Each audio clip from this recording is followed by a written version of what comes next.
Welcome to China in Focus. I'm Tiffany Meyer. Our top story: a dozen Chinese nationals wanted by the FBI. They're part of a hacking network taking orders from Beijing. NTD's sister media, the Epoch Times, has been confirmed as one of the targets, along with federal agencies, foreign governments, and a religious group. U.S. companies ask lawmakers to crack down on Chinese companies involved in unfair business. For years, we have battled unfairly traded imports of cast iron products. Heavily subsidized Chinese foundries operate below cost and dump these products in the United States far below fair market value. Lawmakers call on Americans to ditch Chinese-made wireless routers, saying they open the door for hackers. This as a congressional committee examines the damage done by Chinese hacking. This isn't just a cyber threat. This is part of the CCP's larger strategy to destroy the American way of life. Taiwan microchip giant TSMC saying its $165 billion total investment in the U.S. is driven by rising demand. The island's president calling it a historic moment for U.S.-Taiwan relations.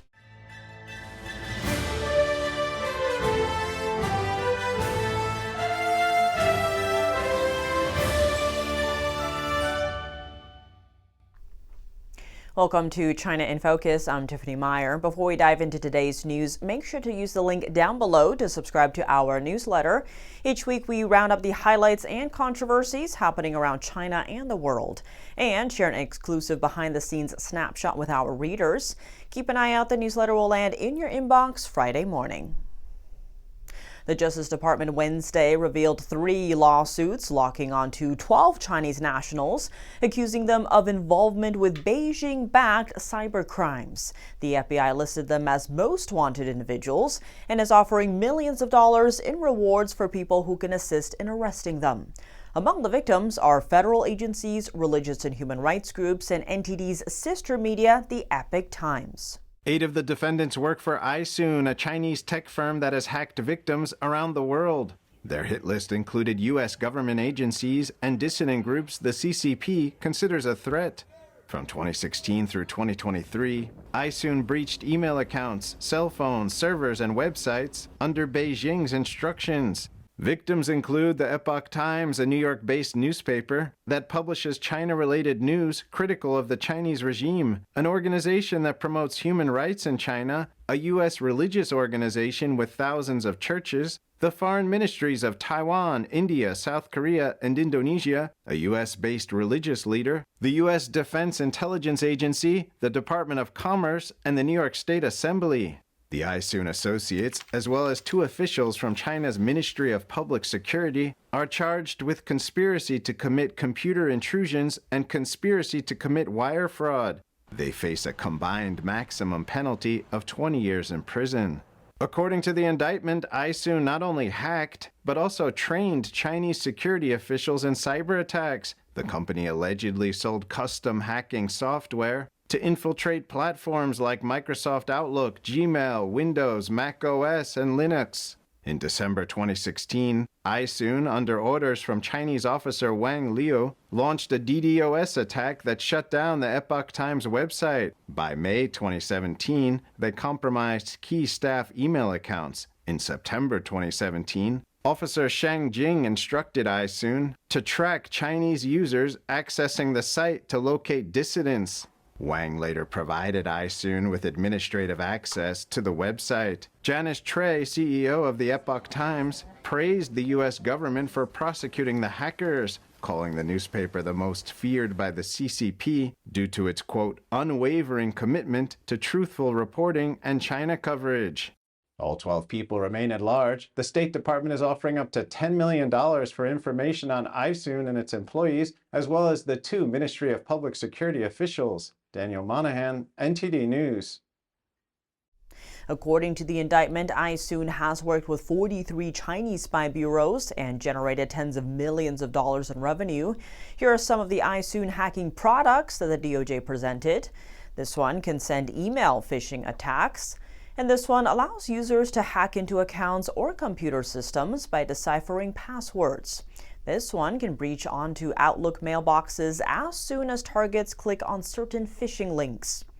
Another, targets Gmail boxes allow hackers to take control of targeted emails and download their content. As for X, this product helps Chinese authorities understand public opinion outside of China after they take over the hacked accounts. The FBI issued a public alert Wednesday revealing this extensive hire and hack ecosystem. This system serves as a secret weapon for the Chinese Communist Party, targeting organizations and governments that Beijing sees as a threat to its regime. A message to Congress from a group of American businesses: the U.S. must crack down on Chinese companies being subsidized by the Chinese Communist Party and those circumventing U.S. tariffs by shipping goods through third countries. Executives from a slate of mid-sized industrial companies met with lawmakers on Capitol Hill Wednesday. They said for years the U.S. has been losing out on tariff revenue. And what's more, American companies have been forced out of businesses by Chinese firms that exploited trade rules. Take a listen. For years, we have battled unfairly traded imports of cast iron products. Heavily subsidized Chinese foundries operate below cost and dump these products in the United States far below fair market value. Over the course of the last 7 years, we have spent millions of dollars to avail ourselves of every legal remedy to stop dumping, illegal subsidies, transshipment, and customs fraud from Chinese producers who wish to take our jobs.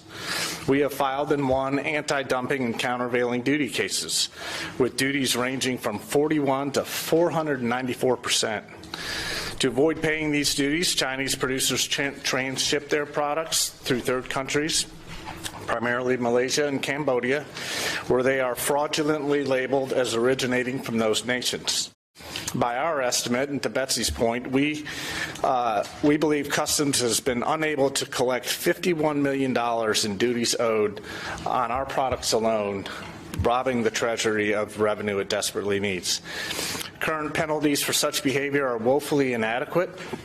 To put it bluntly, the AD-CVD process and the EPA process is broken and in desperate need of repair. To address this, we have a separate bill called the Fighting Trade Cheats Act. Short of the provisions in this bicameral and bipartisan bill, industries will no longer undertake AD-CVD cases. These cases are costly to file and win, and the promise of relief has become non-existent in the face of rampant cheating and lax trade enforcement. Thank you for your efforts. That was Brad Mueller, Vice President of Corporate Communications, Charlotte Pipe and Foundry. This company was founded in 1901, some 120 years ago. It's the largest American producer of cast iron, plastic pipe, and fittings for plumbing. We'll bring you more stories of American mid-sized companies suffering due to CCP-subsidized companies in the future. NTD's Steve Land sat down with two executives to talk about their years-long fight with competitors backed by Chinese state subsidies. David Rashid is the executive chairman at Plouz & Edelman, and Brad Mueller is the vice president of corporate communications at Charlotte Pipe and Foundry. Let's dive in. Brad Mueller, David Rashid, thank you both so much for joining us. Thank you. It's great to have you both. You were actually on Capitol Hill today with the House Select Committee on the Chinese Communist Party. The topic of the conference, the press conference that you guys were at, was about China's trade violations. If you could, Brad, talk to us about what the implications are and how concerning this is.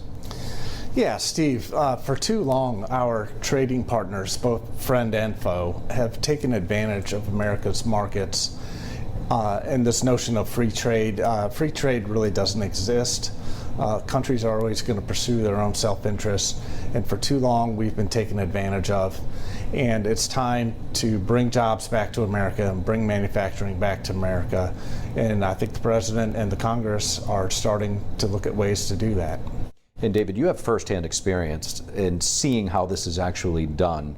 How concerned were the lawmakers when you first brought this to their attention, and what is the way to resolve it?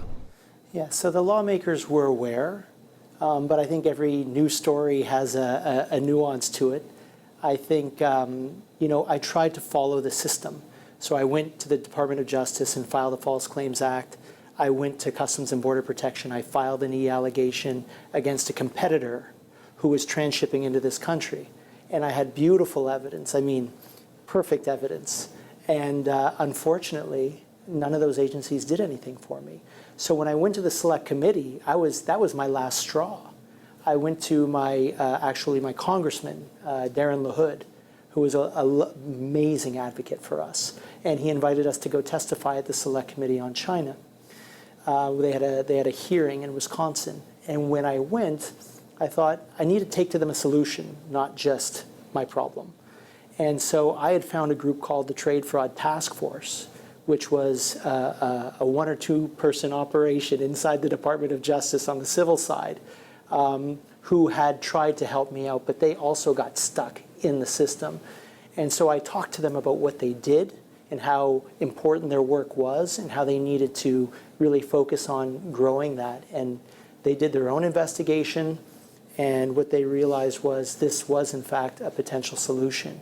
And that, eventually converted into the bill that we were promoting today. So they were frustrated, but looking for a solution. And by interviewing people like me, people like Bradford, they learned more, and based on that, they took action that turned into this bill that we're introducing today.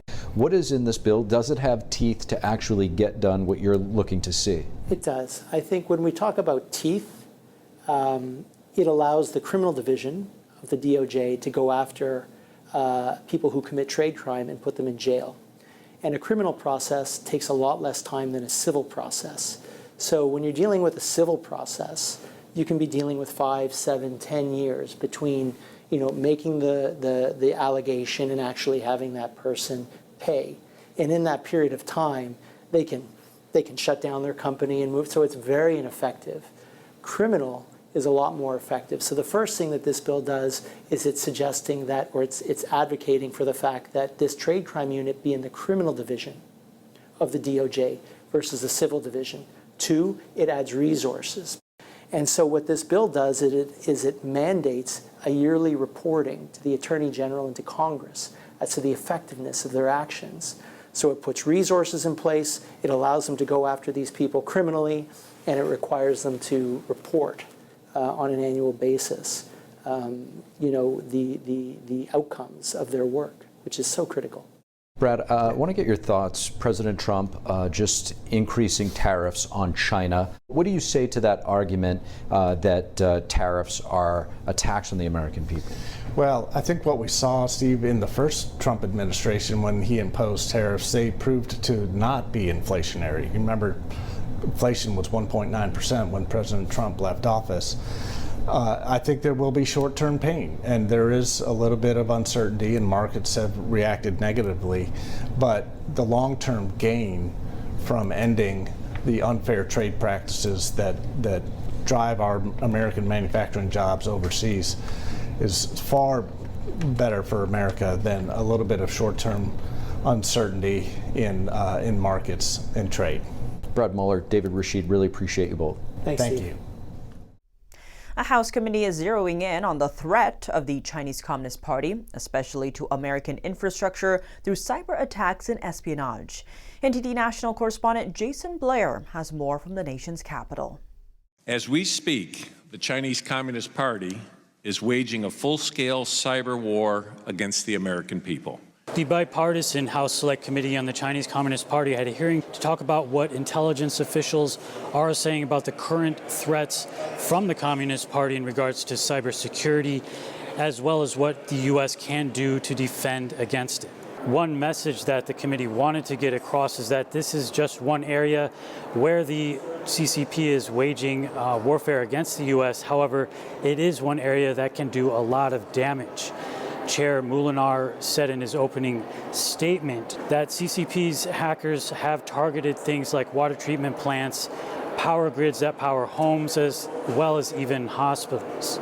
Molinar gave 2 recent examples of big cyber attacks from Chinese hackers, one that targeted telecommunications companies like AT&T and Verizon, where they were able to gain access to millions of phones, gaining access to sensitive data from those users, as well as listening into conversations pretty much at will. And this ranged from, your everyday person up to even the president and vice president. He also brought up another recent example where Chinese hackers targeted critical infrastructure in the U.S., gaining access to, like I mentioned earlier, water treatment plants, power grids, things like that. And intelligence officials are telling them that the CCP plans to kind of use these whenever they feel they need to, in case there's some kind of conflict, perhaps something to do with Taiwan or anything else that they deem worthy to activate these vulnerabilities. It is clear Xi Jinping's goal is to sabotage our way of life when the time is right for his regime. We must understand that this isn't just a cyber threat. This is part of the CCP's larger strategy to destroy the American way of life. And Chair Molinar continued saying, quote, the CCP views all forms of warfare, cyber, economic, ideological, and military as different tools to achieve the same goal, global domination through the defeat of its enemies. As far as what the U.S. can do to deter and defend against it, Ranking Member Krishnamurthy brought up some solutions to address the weaknesses from the two most recent major cyber attacks, as well as the U.S. increasing the cyber talent workforce, both in the government and the private sector. And he also really wanted to emphasize that the U.S. needs to start holding the CCP accountable when these attacks happen. It means imposing costs on the CCP each time they attack us. When Xi Jinping decides whether to launch another attack, he needs to ask himself whether the costs are worth the benefits. These aren't just cyber criminals. These aren't just asymmetrical threats. These are real planned threat actors who have made a decision and orchestrated attacks against the United States, who largely have not been held accountable by either Republican or Democratic administrations.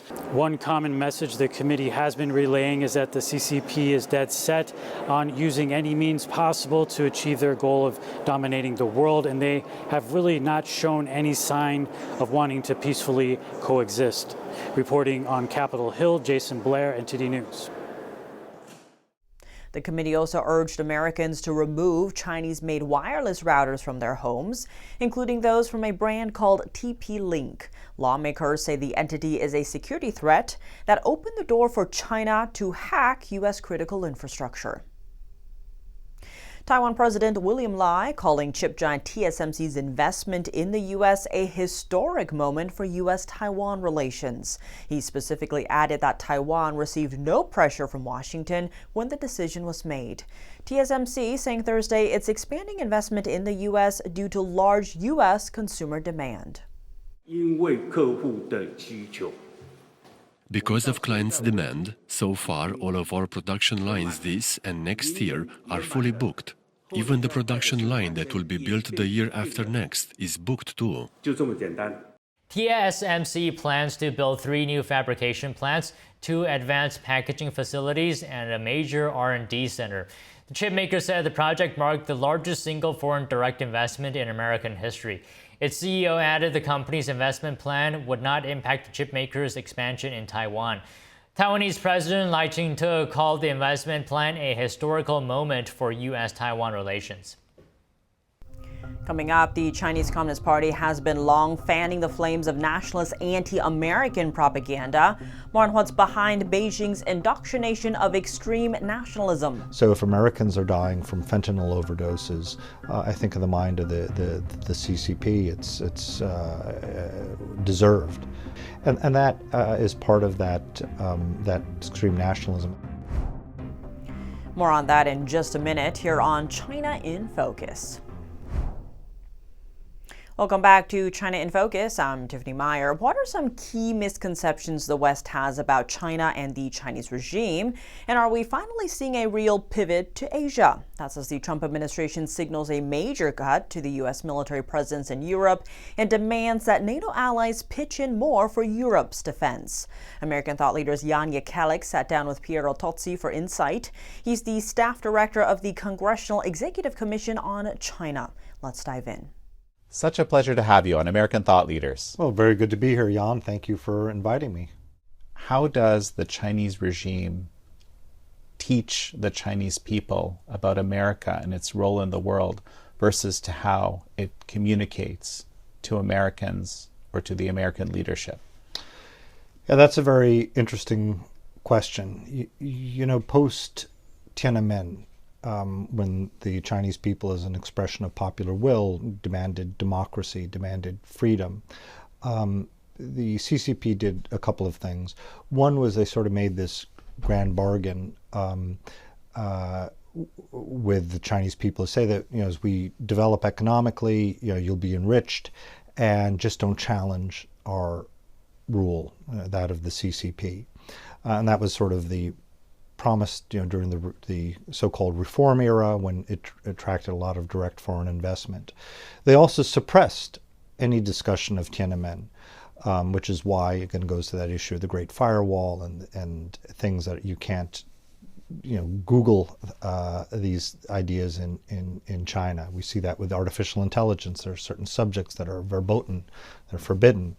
But the other thing that they did is they really cultivated this sense of nationalistic grievance against the United States, but also against other countries. We've seen Japan, for example, is vilified and demonized, and we've seen a series of really horrific knife attacks against Japanese citizens in China, including a little child there who was attacked. But we've seen it also, knife attacks against Americans. There was an Israeli diplomat, I think, who was also attacked as well.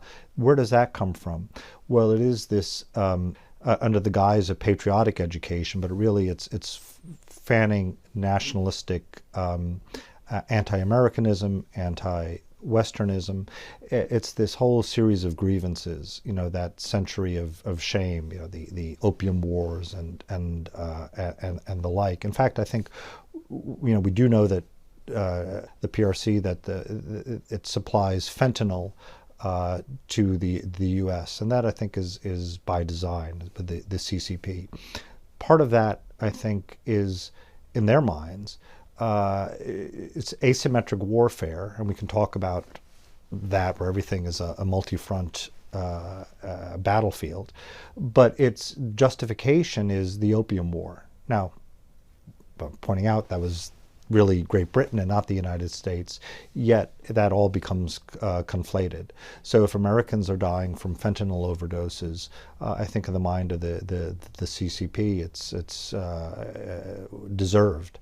And that is part of that extreme nationalism. And I think what also carries over here, we see with even some of the Chinese students who come over here, that they harbor these extreme nationalistic views. But who do they target? Oftentimes they target other Chinese students that are studying in the United States and that are kind of breathe that freedom and want to speak freely and are developing their own thoughts. To watch the full interview, check out American Thought Leaders on Epoch TV. That's all for today's China in Focus. I'm Tiffany Meyer. If you have any feedback on the show or have something you'd like to see us cover, send us an email at chinainfocusntd.com. We'd love to hear from you. For on-the-clock original news coverage, visit us at ntd.com or download our NTD app. Thanks for watching. See you tomorrow.